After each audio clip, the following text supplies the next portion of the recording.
آخر میں ہم بات کریں گے مختصر سی مشاہد حسین سید صاحب کی سٹیٹمنٹ سامنے آئی ہے. انہوں نے کہا کہ ڈاکٹر یاسمین راشد اگر آج بیعت کر لیں تو وہ باہر آ جائیں.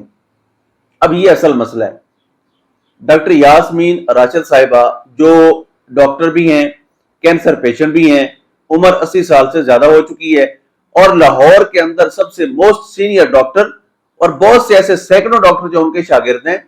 اور اگر ہم بات کریں تو انہوں نے اپنے دور کے اندر نواز شریف صاحب کی جب جعلی رپورٹس بنی تھی تو انہوں نے بطور ڈاکٹر، چونکہ ڈاکٹر کا دل اور طرح کا ہوتا ہے، تو انہوں نے اس چیز کی حمایت کی تھی کہ نواز شریف صاحب کو باہر جا کر علاج کروانے کی سہولت دی جانی چاہیے. انہوں نے اس بات کی حمایت کی تھی کہ بطور سیاسی ورکر ہمیں ان کا احترام کرنا چاہیے. انہوں نے حمایت کی تھی کہ بطور انسان میاں صاحب کو یہ بنیادی حقوق حاصل ہیں. انہوں نے اس بات کی حمایت کی تھی کہ میاں صاحب اگر بیمار ہیں تو ان کو علاج کی مکمل سہولت دی جانی چاہیے. لیکن اس خاندان نے ان کے ساتھ کیا کیا آپ کے سامنے ہے کہ پیغامات کس طرح کے آتے ہیں کہ اگر وہ بیعت کر لیں. بیعت کس کی کر لیں؟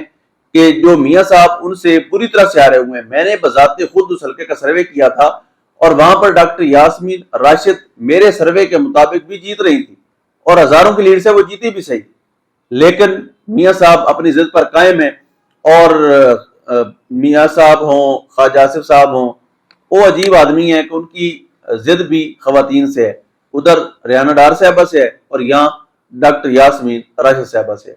اب دیکھنا پڑے گا کہ اس میں کون جیتتا ہے کون ہارتا ہے. اصول جیتتے ہیں، نظریہ جیتتا ہے، یا ضد، انا اور ہر دھرمی جیتتی ہے. اللہ پاک وطن عزیز کا حامی و ناصر ہو. پاکستان زندہ باد.